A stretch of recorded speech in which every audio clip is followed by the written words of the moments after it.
नमस्कार मेरे प्यारे साथियों मित्रों, आज साथियों 12 अगस्त है। आज कुछ इंपॉर्टेंट अपडेट देखेंगे जो प्रत्येक छात्र छात्राओं से साथियों जुड़ी होगी। साथियों पहला अपडेट है, मुख्यमंत्री सचिव अध्यक्षता में मंगलवार को लखनऊ में हुई बैठक, अलग अलग बिंदुओं पर परीक्षण हुआ।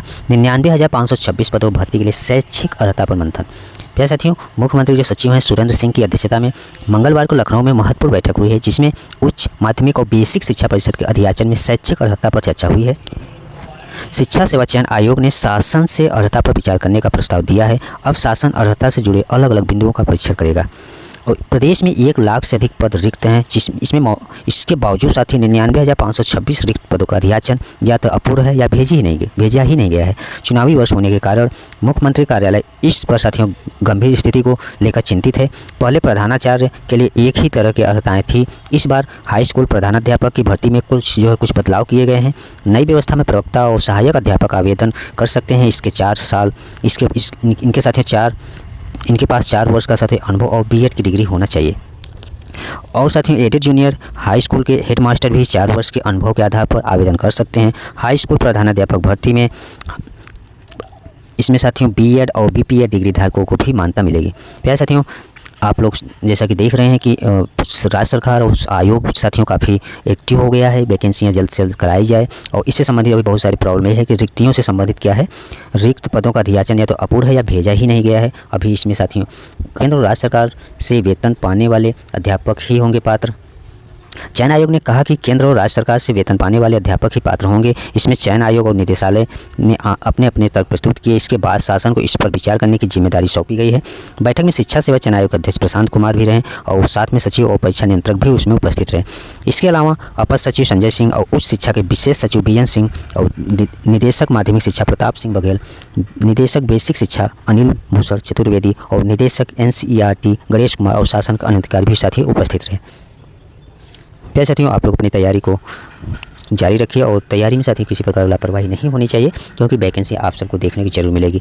नेक्स्ट अपडेट देखेंगे, एडेड विद्यालयों में पुरानी नियमावली से 20,000 पदों को भरने की मांग। और शासकीय सहायता प्राप्त एडेड माध्यमिक विद्यालयों में टीजीटी पीजीटी के खाली पद साथियों 20,000 रिक्त पदों पर प्यारे साथियों पुरानी नियमावली से नोटिफिकेशन जारी करने को लेकर युवा मंच के बैनर तले अभ्यर्थियों ने माध्यमिक शिक्षा राज्य मंत्री स्वतंत्र प्रभार गुलाब देवी के आवास के बाहर प्रदर्शन किया कल साथियों, जिसमें विद्यार्थियों और प्रशासन से काफ़ी नोकझोंक भी हुआ। यहाँ मंत्री के न मिलने से पुलिस अधिकारियों ने अभ्यर्थियों को विभागीय अधिकारियों से वार्ता कराई। इसके बाद 7 सदस्यीय प्रतिनिधिमंडल प्रदेश अध्यक्ष अनिल सिंह के नेतृत्व में वार्ता के लिए गया।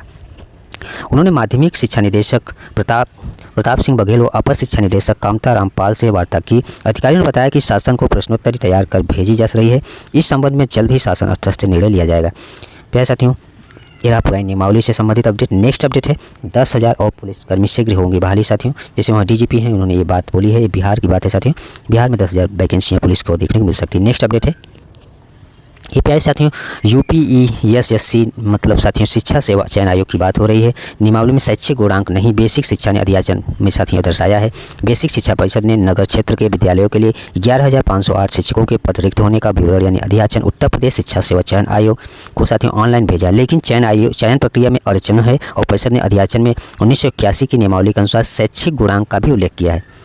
लेकिन शिक्षा सेवा चयन आयोग की नियमावली में शैक्षिक गुणांक की व्यवस्था चयन प्रक्रिया में नहीं है। आयोग की चयन प्रक्रिया में स्पष्ट है कि जिन पदों पर केवल लिखित परीक्षा के आधार पर चयन होना है, उनमें चयन की कार्रवाई 360 अंकों की लिखित परीक्षा के आधार पर की जाएगी। इसमें 120 प्रश्न होंगे और उसी के साथ ही श्रेष्ठता सूची से चयन प्रक्रिया पूरी की जाएगी। प्राइमरी शिक्षक भर्ती को लेकर एक विसंगति और भी इसमें देखने को मिला है। शिक्षा सेवा चयन आयोग को माध्यमिक शिक्षा निदेशालय की ओर से टीजीटी और पीजीटी के साथ संबद्ध प्राइमरी का भी अध्याचन भेजा गया है। संबद्ध प्राइमरी में सहायक अध्यापक के 897 पद रिक्त दर्शाए गए हैं, जिसकी चयन प्रक्रिया शैक्षिक गुणांकों से उल्लेख नहीं है। इस तरफ प्राइमरी के शिक्षकों की भर्ती में चयन प्रक्रिया में 2 मानक हो गए हैं। ऐसे में आयोग यदि बेसिक शिक्षा परिषद के अध्याचन के क्रम में चयन प्रक्रिया अपनाएगा तो उससे साथियों अपनी नियमावली में संशोधन करना पड़ेगा। इतना ही नहीं, संबद्ध प्राइमरी को लेकर माध्यमिक शिक्षा निदेशालय को भी संशोधन करना पड़ेगा, क्योंकि प्राइमरी स्तर की शिक्षक भर्ती में एक ही मानक अपनाया जाएगा। सूत्रों के अनुसार साथियों आयोग शैक्षिक गुणांक को लेकर विभाग से स्पष्टता चाहेगा। इस विसंगति पर शासन विभाग स्तर से निर्णय लिए जाने के बाद ही आयोग चयन प्रक्रिया के लिए कार्यवाही शुरू करेगा। प्यारे साथियों 11,508 पदों की रिक्तियाँ जो बेसिक शिक्षा परिषद ने आयोग को भेजी है, ये साथियों उसी से संबंधित अपडेट रहा है, जिसमें संबद्ध प्राइमरी सहायक अध्यापक से भी संबंधित इसमें अपडेट रहा। नेक्स्ट अपडेट देखें प्यारे साथियों, 69,000 शिक्षक भर्ती में बीएड और बीटीसी आमने सामने, 4 साल में तय नहीं असिस्टेंट प्रोफेसर बीएड की अर्हता। प्यारे साथियों परिषदीय प्राथमिक विद्यालयों की चर्चित 69,000 सहायक शिक्षक भर्ती साथियों काफ़ी वक्त से साथियों सुप्रीम कोर्ट में साथियों विचाराधीन विवाद के बीच बीएड और बीटीसी आमने सामने आ गए हैं। संभावित नई सूची नए अभ्यर्थियों के शामिल होने की प्रक्रिया शुरू होते ही बीटीसी करने वाले अभ्यर्थी सक्रिय हो गए हैं। वे सुप्रीम कोर्ट के 11 अगस्त 2023 के फैसले का हवाला देते हुए मांग कर रहे हैं कि बीएड डिग्रीधारियों को सूची में शामिल न किया जाए। अब साथियों बीटीसी अभ्यर्थियों का कहना है कि सर्वोच्च न्यायालय ने देवेश शर्मा मामले में कहा था कि प्राथमिक स्कूलों में शिक्षक बनने के लिए डीएलएड यानी बीटीसी का अनिवार्य योग्यता है और बीएड डिग्री इस पद के लिए वैध नहीं है। उन्होंने सर्वोच्च न्यायालय में सबमिशन फाइल किया है कि नई सूची तैयार करते समय इस फैसले को सख्ती से लागू किया जाए। साथियों इसलिए विवाद का कारण बन रहा है और बीएड वाले अभ्यर्थी इसमें बाहर होने चाहिए। वही बीएड वाले अभ्यर्थी इस दलील का विरोध कर रहे हैं और कह रहे हैं कि उनकी नियुक्तियां पुरानी प्रक्रिया के तहत होनी थी। प्यारे साथियों पुरानी प्रक्रिया के तहत जब होनी थी तो इसमें डीएलएड वाले को इसमें ऑब्जेक्शन नहीं करना चाहिए था। और इसमें क्या है कि लेकिन गलत आरक्षण लगाने के कारण उनका चयन नहीं हो सका, ये भी बात सही है। और 69,000 शिक्षक भर्ती 6 दिसंबर 2018 को शुरू हुई थी। लिखित परीक्षा के बाद मेरिट सूची बनी और 2020 में हज़ारों अभ्यर्थियों को नियुक्ति मिली। इलाहाबाद हाईकोर्ट के आदेश पर अब चयन सूची का पुनर्निर्माण होना था, जिस पर सर्वोच्च न्यायालय ने इसमें रोक लगा दिया था। इस प्रक्रिया में आरक्षण नियमावली 1994 के प्रावधानों का पालन करने के निर्देश दिए गए हैं। इससे कई नए अभ्यर्थी सूची में आने की उम्मीद लगा रहे हैं। प्यारे साथियों इस तरह के विद्यार्थियों को आपसी विवाद नहीं करना चाहिए था। ये 69,000 2018 की वैकेंसी है। इनमें साथियों इनको किसी प्रकार का डीएलएड कैंडिडेट को इसमें हस्तक्षेप नहीं करना चाहिए था। लेकिन साथियों अब देखते हैं आगे क्या होता है। 4 साल में तय नहीं असिस्टेंट प्रोफेसर बीएड की अर्हता। उत्तर प्रदेश के 330 अशासकीय सहायता प्राप्त महाविद्यालयों में असिस्टेंट प्रोफेसर बीएड की अर्हता का विवाद सुलझने का नाम नहीं ले रहा है। बीएड के 107 पदों पर भर्ती के लिए 4 साल पहले 2022 को आवेदन लेने के बाद इस मामले में हाई कोर्ट से लेकर सुप्रीम कोर्ट तक के निर्देशों के बावजूद उच्च शिक्षा विभाग के अफसर और विषय विशेषज्ञ अब तक चयन के लिए अर्हता तय नहीं कर सके हैं। इनकी ढुलमुल रवैया, इनकी जो इतना स्लो प्रोसेस बहुत ही दर्द देता है विद्यार्थियों को। इस बीच असिस्टेंट प्रोफेसर बीएड के 107 पदों पर भर्ती के लिए 3 बार विज्ञापन जारी हो चुका है और 2 बार परीक्षा तिथि भी टाली जा चुकी है। एक अभ्यर्थी अंजू ने अर्हता को लेकर हाईकोर्ट में याचिका की है, जिस पर 12 अगस्त को सुनवाई होनी है।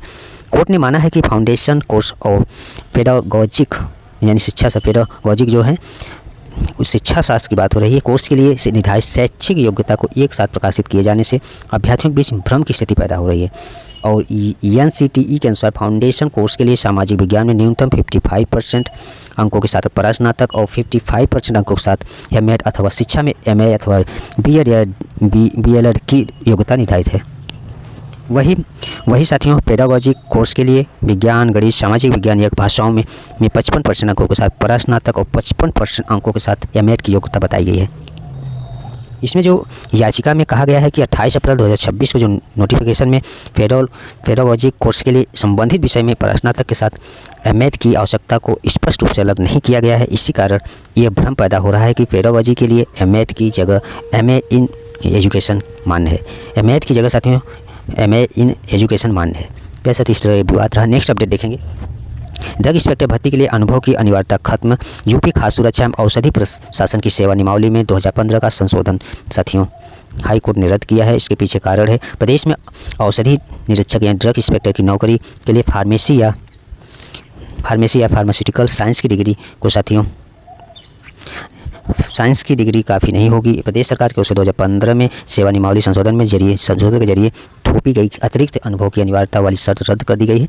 इलाहाबाद हाईकोर्ट ने स्पष्ट किया है कि केंद्रीय कानून के तहत निर्धारित जो शैक्षिक योग्यता के अस्तित्व में रहते प्रदेश सरकार अभ्यर्थियों पर अतिरिक्त योग्यता शर्त नहीं थोप सकती। ये आदेश न्यायमूर्ति अरिहंदम सिन्हा और न्यायमूर्ति सत्यवीर सिंह की खंडपीठ ने प्रयागराज के अमित कुमार सिंह व 10 अन्य जिसमें कृपा शंकर सिंह और 26 अन्य की याचिकाओं को स्वीकार करते हुए दिया है। याचिकाओं ने उत्तर प्रदेश खाद्य सुरक्षा एवं औषधि प्रशासन के राजपत्रित अधिकारियों की सेवा नियमावली में 2015 में किए संशोधन को इसमें चुनौती दी है। ड्रग इंस्पेक्टर की भर्ती के लिए केंद्र सरकार ने पहले से योग्यता तय कर रखी। इसके तहत फार्मेसी या फार्मास्यूटिकल साइंस की डिग्री को जरूरी माना गया है। वही प्रदेश के 2015 में भर्ती नियमावली में बदलाव करते हुए डिग्री एवं संघ अनुभव की शर्त भी जोड़ दी गई है। इस साथियों जोड़ दी थी और इस नियम के तहत साथियों अभ्यर्थियों के पास संबंधित साथियों दवाओं के निर्माण या उनकी जाँच का कम से कम 18 महीने का अनुभव होना जरूरी था। इसके अलावा दवा बनाने वाली कंपनियों के निरीक्षण का 3 साल का अनुभव भी मान्य था। यानी केवल निर्धारित डिग्री होने के बावजूद बिना साथियों अनुभव वाला अभ्यर्थी ड्रग इंस्पेक्टर की भर्ती में पात्र नहीं माना जाता था। और इसके खिलाफ याचियों ने हाईकोर्ट का दरवाज़ा खटखटाया और दलील दी है कि केंद्र सरकार की ओर से 11 नवंबर 2025 को साथियों अधिसूचना में ड्रग इंस्पेक्टर पद के लिए निर्धारित योग्यता में अनुभव को कोई शर्त नहीं रखी गई है। इसके बावजूद प्रदेश के संशोधित नियम में भर्ती के लिए अतिरिक्त अनुभव की शर्तें जोड़ दिए गए हैं। और कोर्ट ने इसमें सुप्रीम कोर्ट ने फैसले का हवाला देते हुए प्रदेश खाद्य सुरक्षा औषधि प्रशासन के राजपत्रित अधिकारियों की सेवा नियमावली में 2015 में किए गए संशोधन को रद्द कर दिया। ये रहा मेरे प्यारे साथियों आज कुछ महत्वपूर्ण अपडेट। धन्यवाद।